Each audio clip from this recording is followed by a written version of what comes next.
Have you spent a lot of your time trying to control your type 2 diabetes or your insulin resistance by just working harder and harder, and you're struggling with your weight and feeling like a failure?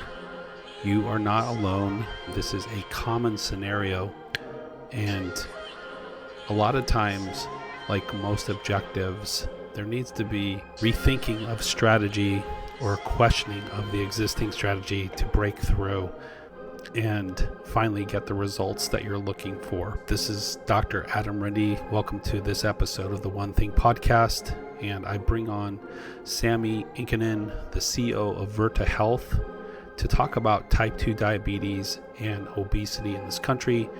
He does a lot of work bringing type 2 diabetes strategies and approaches to the masses as the CEO of Virta Health. Sami explains why we've been going about this all wrong with approaches to type 2 diabetes.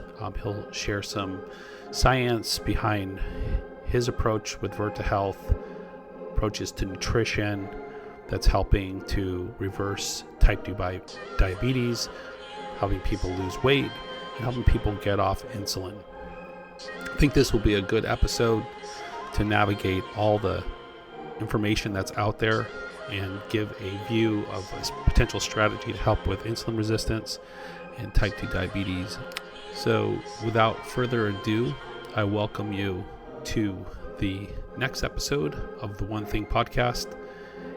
And please let us know how we're doing with our podcast. And if you enjoy this episode, please subscribe to all our channels. Thank you so much. Sami, welcome to the One Thing podcast. It's so great to be here with you today. Adam, thanks so much for having me. You're welcome. Yeah, it was great getting to know you a little bit offline here. The fact that we've lived in 3 of the same places is fairly interesting. You're living in Colorado now, and we both also lived in Seattle area and the Bay Area.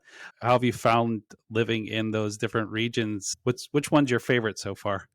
Very good question. What I would say, every place is special. First, I should say I grew up in Finland and I came to America 2003. So I'm used to 4 seasons and lots of lakes and lots of waters. Every place is special in its own way. And you live in Seattle, so why don't I say Seattle? Because Okay. I love the summers. I love the fact that once the rains went away, the summer felt so extra special and lush, and you could see the snow-capped Mount Rainier from downtown Seattle. So yeah, I say Seattle for now. Great. And so you've been working with Virta as a CEO, but you came into Virta from the world of real estate. Is that correct?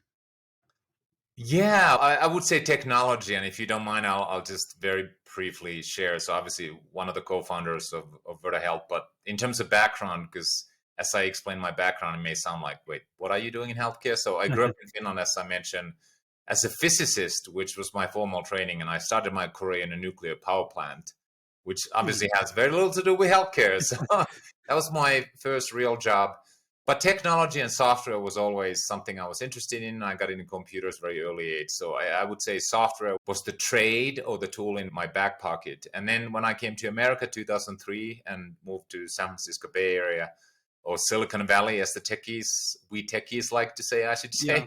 Yeah. Indeed, I started a company called Trulia, which at the same time around your neighborhood in Seattle, Zillow got started. So Right. Trulia and Zillow were basically doing the same thing, online real estate marketplaces. So I started Trulia, and the folks there in Seattle started Zillow. And but yeah, I co-founded Trulia and built it over 10 years. And then now it's obviously part of Zillow. So my background is in tech and science, and came to healthcare from completely outside. And we can go into the reasons how the heck did that happen. But yeah, that's my background. Yeah, it's interesting because now we're connecting so much with bigger decisions people are making through online sources. So like even now in the work you're doing today is you're connecting with important decisions like real estate decisions and healthcare decisions through an online format. I'm just curious, like, how do you make something like that? This is a big question, but how have you been able to connect with the human side, making something personal like that when it's such an emotional it's an emotional topic. Yeah, maybe a little bit tongue in cheek. I start here by sharing a fact, which is that I've been married now almost 14 years, and I actually met my wife online as well on Oh, Match.com. wow, okay. So I have personal experience, not just helping people find their dream home to buy or sell or rent online, but I also met my wife online. So a little bit tongue in cheek. Let me maybe mention a couple of things. First of all, for listeners' benefit. So what we're doing at Virta Health, we are solving the health epidemic of our generation, at least I think of it, and that is type 2 diabetes and obesity. So we fundamentally reverse type 2 diabetes and obesity, and we do that through a nutrition program, but it's really delivered digitally, so virtually online. And we have medical doctors and coaches, but all that interaction between our team, our Virta team, and the patients is fully digital. And so to answer your question, first of all, I would say, I think if we go back to 1998, 1999, 2020, 24 years ago, yeah, those were the early days. Like most people, including myself, we were very uncomfortable even giving our credit card number Yeah, online. And it was like impossible to do e-commerce before Amazon because very few people would just give a credit card number on a random website. So at the time, I'm sure if we had thought, oh, you're going to tell the most secretive personal and health information online and trust the doctor, trust someone who basically has your life in your fingertips through a smartphone or computer, that's ridiculous. That's never yeah, going to happen. So I would say one thing is just time. And now average age of our patients, Virta patients, is somewhere between 50 and 60. It used to be 56 years, might be a little bit lower now. But these are 20 somethings who are used to doing everything on their right. smartphones. I would say one thing is just that I think people have gotten so used to doing banking and healthcare things online, and I'm sure COVID accelerated that. So that's one thing. Then the second thing I would say, we use software and AI and data and all the buzzwords and this and that, and try to build our apps and experiences as modern as Instagram or Facebook or whatnot. However, we have human beings. We have Virta Health has coaches, medical doctors. So we have human beings taking care of our patients all the time.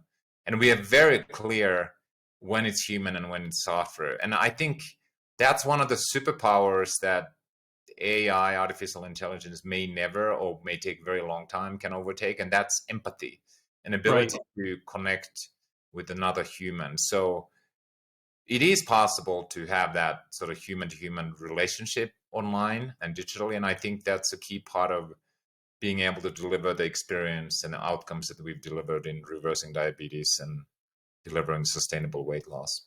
Yeah. Yeah, if you've ever had a disagreement with a chatbot, it really tells you the difference between a human and a robot. They've got a long ways to go there. And I'll also give you an example. Now, more than 100,000 Americans have benefited from our diabetes reversal and obesity treatment. So this is a people. And then every Monday, our Monday all hands for the whole company, we start with a little 30-minute meeting. But every one of those meetings starts with what we call a member voice. So one of our Virta patients, Virta members, joins this meeting, which usually is virtual.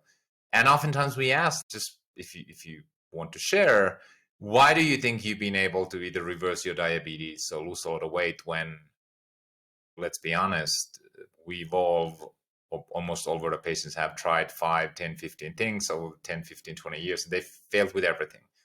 And so we always ask this question, what do you think is so special? What have you observed what's so special? And of course, we know there's the science and approach, and we know how we manipulate the biochemistry, and we know why scientifically the Virta treatment, our nutrition program works. But 99 out of 100, practically 100% of the time, we hear the one thing, which is, oh, it is the relationship with my Virta Mm, coach and the provider. So what people tell us is, it is the relationship and the way that person supports me. Now, whether that's the thing that actually drives the outcomes, I'm not going to be arguing, but that's the perception and the feeling that people have, which is, it's remarkable, but we I hear believe that it. half the time. Yeah. I personally have been trying to help people reverse type 2 diabetes for nearly 20 years. And yeah, I would say those types of when people know you care and know that you're fighting the battle with them, and it makes a big difference. It's a tough road to do it alone. And yeah, and along those lines, to back up and ask you, when people first find out they have type 2 diabetes, like, how much do you feel that people have a sense that it's their fault? Or how much do they feel that they don't understand how this happened? Meaning, I think there's an impression that you get type 2 diabetes because you're lazy, or because you didn't eat right, or because you didn't exercise enough, or because you chose the wrong food. And people just assume that's the reason you got it. How much of that, in your impression, is the engineering pathway to this issue, or how much of that is falsely assumed? First, I will say what I've experienced and observed now as a co-founder and CEO of Virta over almost a decade, and what I think is objectively and scientifically true, and then I'll share the Yeah, perception. What's objectively true is that type 2 diabetes and obesity is a metabolic disease.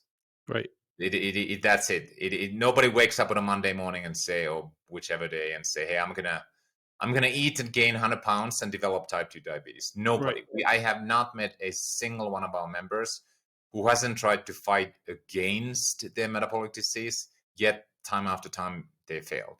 So it is a right. metabolic disease. But I'd say the perception and reality in the human minds and on a societal level, unfortunately, is that we shame and blame people who have type 2 diabetes, obesity, and for the most part blame that it's their fault. And by the way, that's now about 60% of American adults. So more than 150 million American adults, the people who don't have it yet, are looking down. And I can share my personal story, which led me to get interested in this topic and then teaming up with a couple of scientists and start Virta. But throughout those years that I was building truly my previous company, I was high performing endurance athlete, did a lot of triathlons, and even ended up winning world championships in triathlon in my age group 2011. So I was very fit. Did the Hawaii Ironman world championships 7 times. So I was very fit. And I certainly was thinking, if you have diabetes or obesity, you can only blame yourself. You Right. can only blame yourself, because I'm not that. I know what I can put into my mouth. Yeah, I need to fight and use willpower and whatnot. And all that changed when I then discovered that me, myself, I was actually pre-diabetic and on my way to type 2 diabetes myself. And I thought, Hmm. what the heck is going on here? Hmm. And then met with a couple of scientists, Stanford and MIT trained, and they explained to me and showed the research that, hey, if you eat the wrong things, you're hungry and cravings, and even if you stay lean by exercising and burning the calories, you can become metabolically unhealthy and become insulin resistant and pre-diabetic and type 2 diabetic. So I have to say, I had to, pun intended, eat the humble pie myself and say, hey, way too many people, including myself, was thinking, if you develop metabolic disease, it's your fault because it's your choice what you eat. But in reality, that is not true. But yeah, I think there's still way too much of that sort of finger pointing and shaming, that, Yeah. oh yeah, if you're obese, blame yourself. If you have type 2 diabetes, blame yourself. And honestly, I'd say all medical doctors are well meaning, but there's a lot of that among primary care doctors, like, oh my God, seriously, you've gained another 50 pounds. Seriously, your blood sugars are. And so I don't think the environment is helping anyone. We are making you feel bad about yourself and saying, try harder, just exercise more and eat a little less. And despite the fact that we have 3 decades, 4 decades of experience, that telling someone it's your fault, eat less and exercise more, is not working. It's fundamentally not working. And that just Right. makes matters worse. Yeah, I'm really glad to hear you say that. And I think it's often a barrier for people to getting help if they just assume they're just going to hear the same message and get the same kind of like kick in the rear, and it's not working for them. They'll fail to reach out for help. And I think the online format also allows people to feel a little bit more comfortable reaching out. connecting in a way that maybe feels less safe than walking into a clinic. The first thing they do is throw you on a scale, and you're already being judged the first in the first minute you're in the clinic. Yeah. I can see that. But that being said, people do know that they're developing this metabolic issue. They need to make some changes, and diet and lifestyle and is step number one.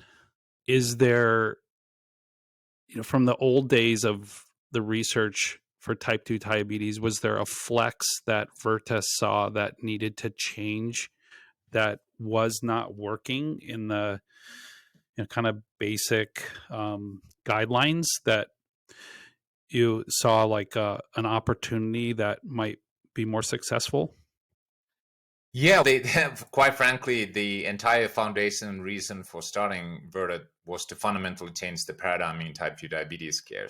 For the last, let's just say, 3-4 decades, type 2 diabetes has been seen as a chronic progressive disease where the best we can do is to manage it by medications, managing a symptom of type 2 diabetes with medications. So you take blood sugar medications, whether that's SGLT2s or sulfonylureas or insulin to lower your blood sugar. But the entire paradigm was, it's a chronic progressive disease. Once you have it, the best we can do is to keep upping the dose of medications to keep your blood sugar lower and slow down the progression of the disease. So the entire premise of Virta was to say, that's ridiculous. That's BS. That's actually scientifically wrong. This is a nutritionally reversible disease. In fact, that's safer, that's cheaper, and that's better for human health. So we should start reversing this disease nutritionally. So that was the entire premise for Virta. And if we go back in history, and this may sound crazy, but 100 years ago, before insulin was discovered, type 2 diabetes, which was very rare at the time, was treated and reversed nutritionally. Right. In fact, type 1 diabetes, which obviously is irreversible, but that also was treated nutritionally very effectively. And then things changed in sort of 1920s and afterwards when insulin was discovered. And things changed that we started telling people just keep eating the same bad stuff, particularly sugar and carbohydrates. Just take more medications to cover up the blood sugar spikes. And then we had sort of a 100-year run-up of more type 2 diabetes, worse outcomes, more costs, more complications. And so we have, if you really want to simplify it, what we are trying to do at Virta Health is to go back to what we knew 100 years ago, and somehow we forgot it. And now we're just saying, that is type 2 diabetes. This is a reversible condition. It's reversible nutritionally. It doesn't take heroic efforts. This is not a willpower exercise. If you do the right things, you can get rid of this disease. You can get rid of insulin, and we can go into our sort of clinical outcomes. But yeah, for most people who reverse their type 2 diabetes, get rid of insulin, and maybe they've had it for 10, 15, 20 years, frankly, they're angry. They're angry because they go, seriously? Why did I suffer with this for 20 years? And now you guys and girls have reversed this in 6 months. Why didn't I know this 15 years ago? I'd be so better off, and I'd probably have saved tens of thousands of dollars. Yeah. Yeah. And I think even with in those days, they were predicting, even in those days, that medications could only do so much. So the goal and the target of therapy wasn't to get the A1C down to within range. It was just, we'll do our best. Yeah. Yeah. Absolutely. And we'll do our best to get it as low as possible. But the expectations wasn't that the meds were going to get them the A1C below 7%. Yeah.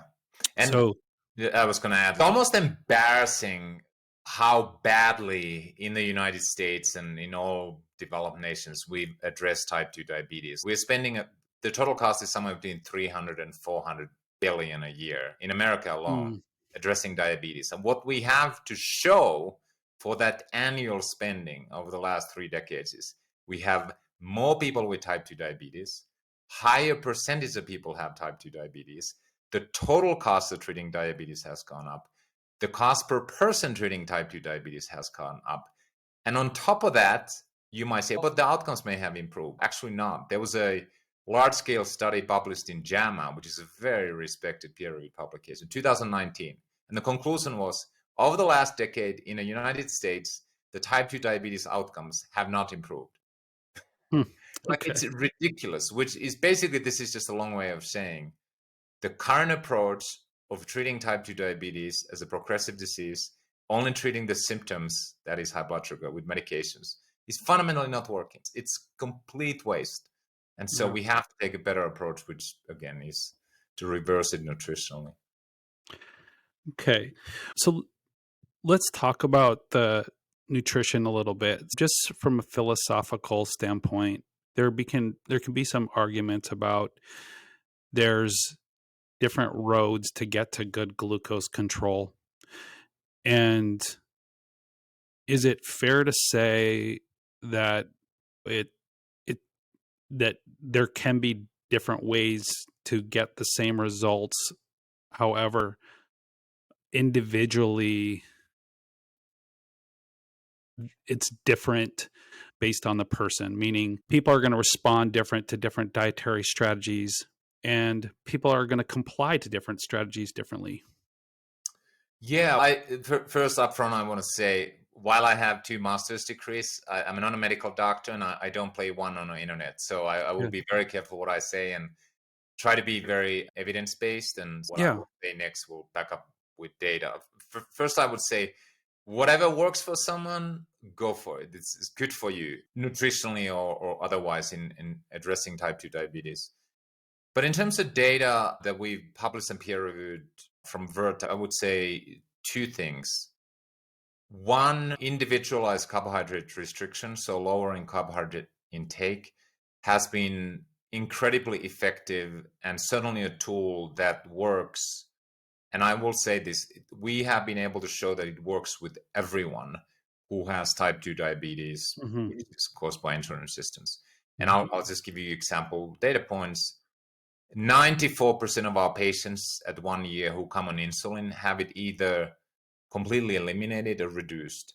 And in terms of dose, on average, on a population level, it's down about 60% from start to year 1 and 80% at year 2. And simultaneously, blood sugar as measured by A1C is down by 1.3 points. So this idea that you get people off of medications and simultaneously your blood sugars comes down is unheard of in type 2 diabetes care. Yeah. And many other, we call it diabetes reversal, when somebody's completely off of diabetes specific medications and blood sugar A1C is below the diabetes limit of 6.5%.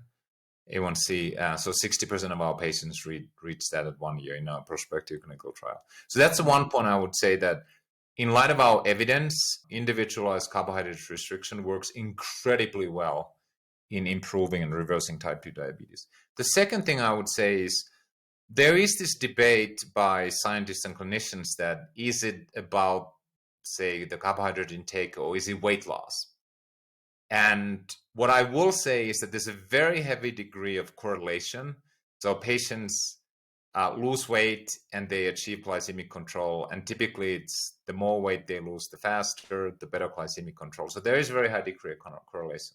However, what we've also been able to show is that blood sugar comes down way faster than substantial weight loss. Also, insulin resistance, as measured in HOMA-IR, and fasting insulin levels come down much faster than substantial weight loss. While this is not a conclusive answer, this question of, is it all about the weight loss? If you can lose weight, however, you just reduce calories and eat whatever. Is that the solution? In light of our data, we've shown that carbohydrate restriction works first and weight loss follows second. So that's at least what our data shows. But again, if people can achieve better diabetes outcomes and diabetes reversal through other nutritional approaches, obviously high five, and you should definitely go for it. So yeah, I suppose that. So this is falling in line with the insulin, like insulin control theory of reversing insulin resistance through lowering insulin. Is that like lowering an insulin response, lowering insulin in the body in Um, response to food? yeah. So if you eat foods that don't produce blood sugar spikes, then obviously the body has much less need for insulin, whether that's exogenous or endogenous. So we lead with nutrition And then obviously the body needs to produce less insulin. And then if you're taking exogenous insulin, meaning medications insulin, we are in a position to rapidly reduce the insulin intake. So absolutely right. And then if you flip that around in a current type 2 diabetes care paradigm, it's also blowing that if someone has type 2 diabetes, they're insulin resistant, we tell them to eat more carbohydrates with spike blood sugar, and hence you need more insulin. So you might say, wait a second, if someone has diabetes and they're insulin resistant, how does more insulin solve that? I would say it doesn't. Yeah, especially the guidelines don't indicate anything about quality of carbohydrates or anything. It's like you can have 55% of your diet from carbohydrates or what have you. Doesn't matter as long as you stay to 55%. That's the standard diabetes guidelines versus quality might make a difference. So along those lines, do you, with the food and nutrition guidelines, what's your take on quality of food and how that impacts outcome? For example, phytonutrient, antioxidant content, those types of things, omega-3 intake. Yeah. This is, first of all, I think you earlier mentioned this about individualization. So I have to say that our goal is to help as many people as possible reverse type 2 diabetes and obesity. And consequently, one size fits all, like this, it's this or nothing, this absolutely doesn't work. And I just give you obvious examples. So we work with large employers and health plans and government entities like VA who pay for the treatment. So you can imagine, and Native American tribes. And so we have a whole host of different types of folks. So just to give you an example, we work with US Foods, which is a lot of truck drivers hauling food around the country. And most of these folks, while they're driving, they only have access to food on truck stops. And many of them love like burgers and this and that.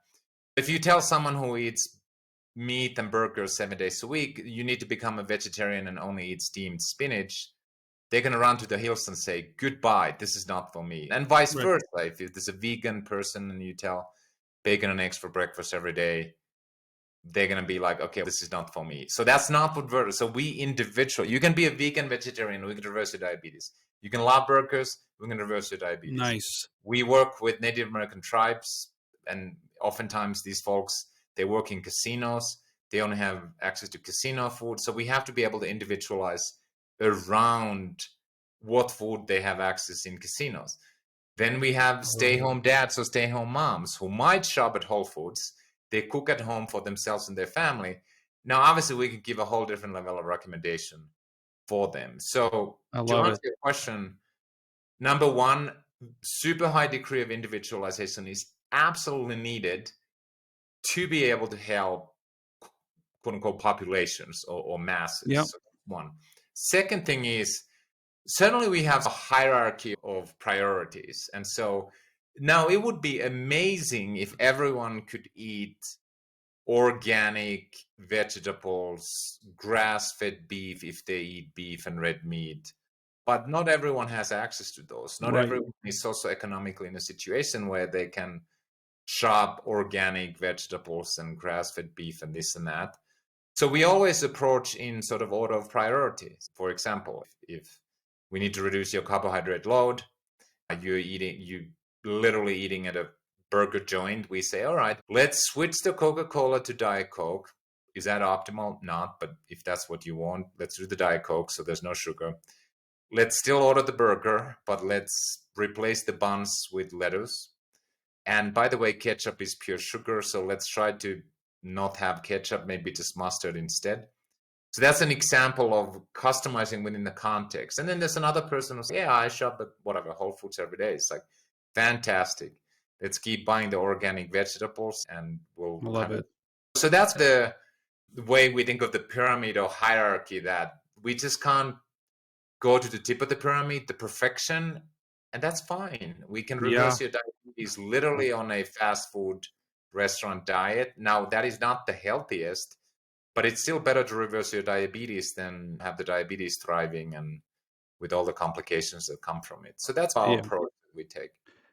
I 100% agree with that approach. I think the world, to accomplish something as difficult as reversing type 2 diabetes. Flexibility is a necessity. Otherwise, as we were talking about earlier, the frustration Yeah. and just feel like giving up. It's like it's too high of a goal or it's not sustainable. And reminds me of early in my training for nutrition, we would, and this was before like HIPAA was a big deal or whatever, we would meet our patients at the grocery store and Mhm. shop with them.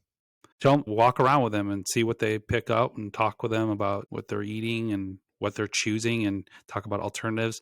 And it was just a great way to meet people where they're at. Yeah. And we have to do that virtually now, but it really helps to meet people culturally and financially where they're at, like you're doing. That's really great to hear and gives me a visual of what people would experience. So with that being said, are the changes, and I have a feeling you're going to give me a similar answer, but I just hear like the change model. What kind of change model do you have philosophically? Because there's all kinds of stages of change, Mhm. and some people relapse. And let's be honest, like sugar's addictive and it's basically a drug. And if you've been eating lots of high processed sugar foods for a while, it's something that's really hard to reduce or give up. And so people might go through a phase of withdrawals or changes. Tell me about your change model. Yeah, maybe a couple of things. And of course, the ultimate answer is it depends and it's individualized and yada, yada, yada. But obviously, that's not very entertaining or useful for you. Number one thing is to get people, initially to get people in, is explaining the facts, which is it's not your fault. Yes, you're metabolically unhealthy, likely if you're applying to become a Virta member. Yes, you've tried 15 diets. Maybe they've all failed or you've yo-yoed or gone back and forth. It is not your fault, 100%. Don't think you're different. That's the story of every single Virta patient coming in. So that's like a number one thing. We are very clear. This is not a willpower exercise. We are not blaming you because it is not your fault. You are not the person who has failed themselves and will continue to fail. So we make that very clear. That is the number one thing initially. Otherwise, people are afraid to join because they're like, I failed 15 times. Do I want to fail the 16th time? No, you won't fail. Very likely you won't fail because this is different. So that's the number one thing. Number two is then we basically teach you to understand why it is that you are how you are. We explain the carbohydrate intolerance, how, like you mentioned, sugar, processed carbohydrates create hunger and cravings.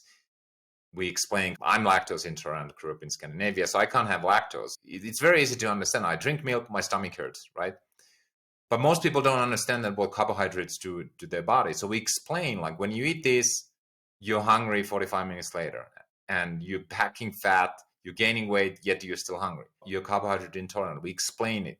And we explain that if you reduce that, you start reversing the process. So that's the second step, that we explain to you. And by the way, that works incredibly powerful. If you're a coach to a runner, just telling them run 5 miles every day, yeah, it's marginally helpful. But to explain, if you run 5 miles every day, this is what happens to your body.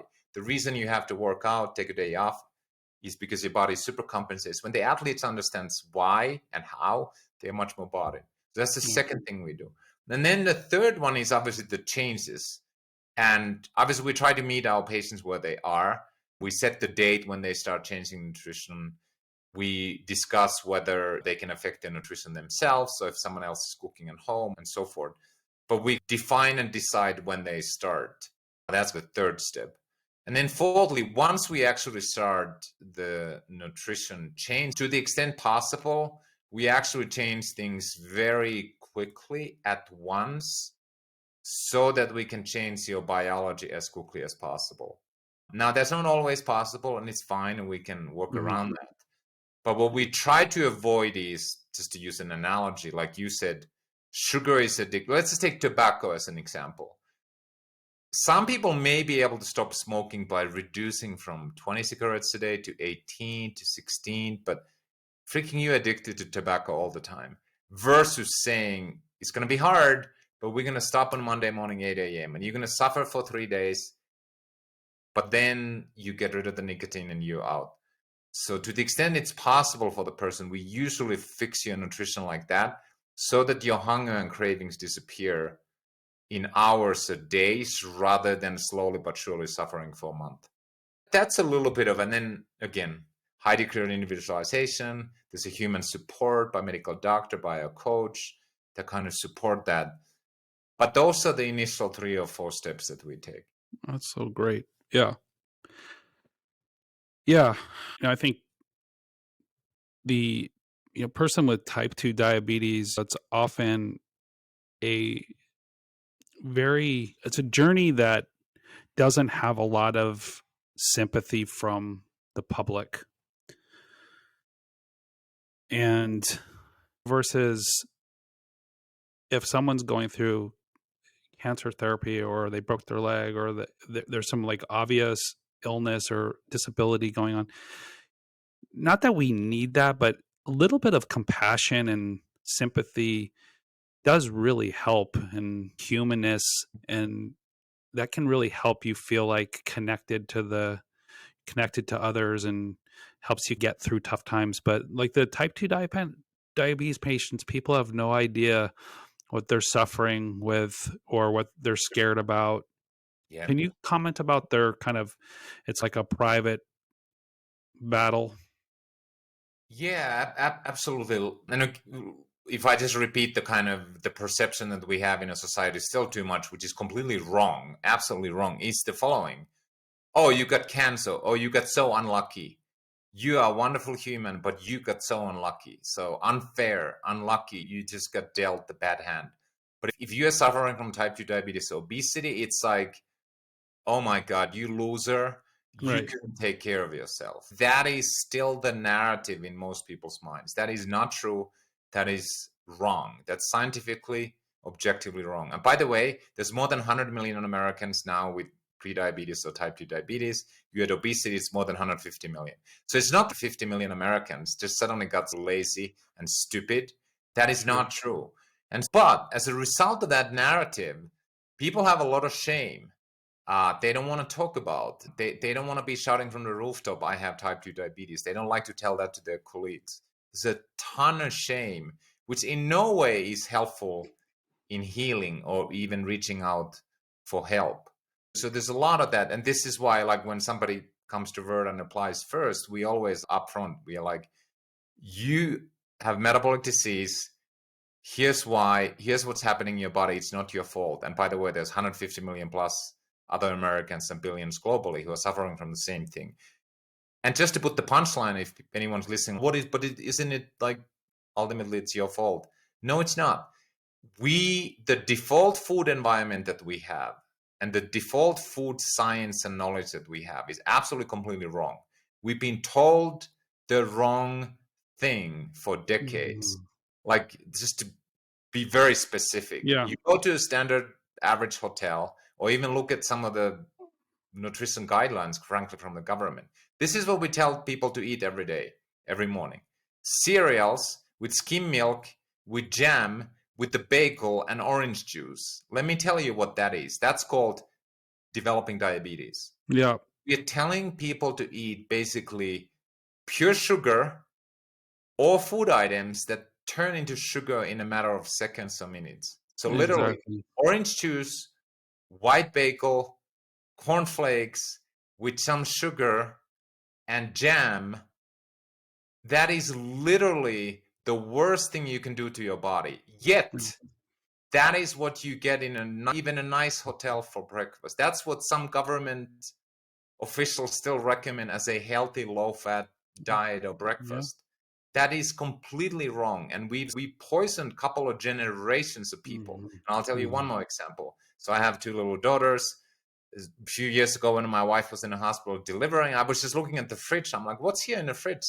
There was a gestational diabetes meal wrapped around a label, gestational diabetes meal. I was like, well, just out of curiosity, I want to see what it is. So what was it? White rice, sugary jello, orange juice, and a tiny chicken breast with no skin. And I look at it, I'm like, this is not pure poison, but this is pretty close. This makes diabetes thriving. So anyways, Yeah. I get overly passionate about this, but anyone who's blaming themselves for obesity and type 2 diabetes, don't blame yourself. Our Yeah. default food environment, and what we've been telling to people for 3-4 decades, is just outright wrong. Eating that kind of crap makes you sick and hungry and craving, and you're in a loop that's impossible to get out of unless you get some help and say, hey, by the way, actually you should be eating this way. Yeah.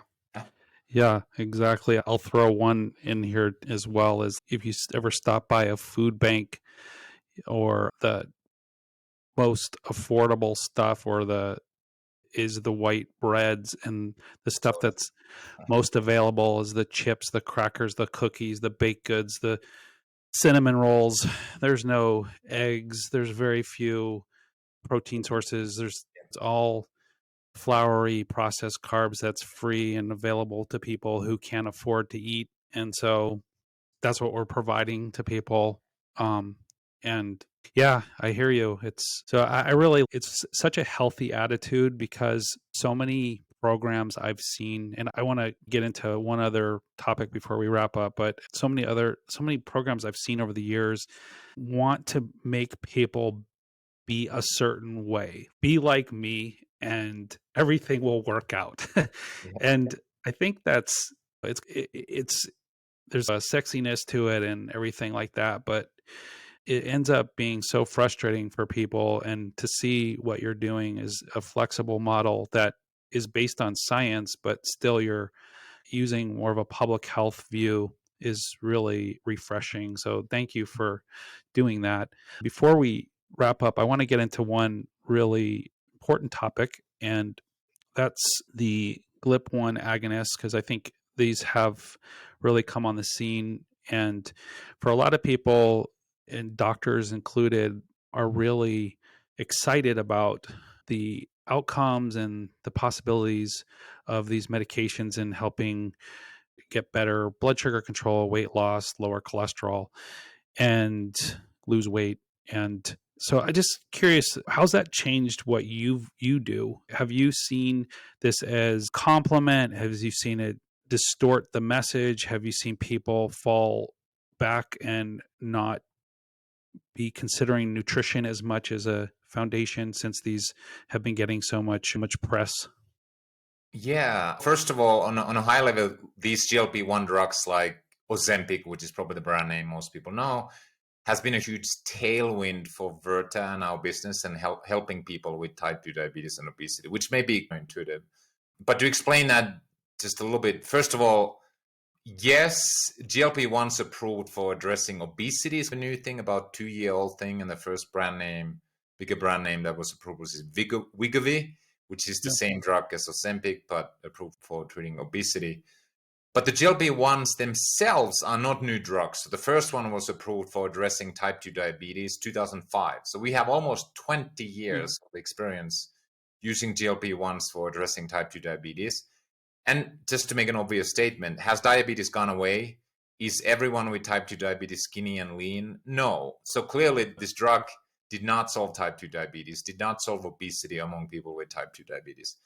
That said, as a obesity drug, they're certainly safer than the historic drugs. They certainly work better. So I would say, before I go into more details, as a tool in a toolkit, as a tool in a obesity and type 2 diabetes toolkit, this drug is a useful tool, as is bariatric surgery.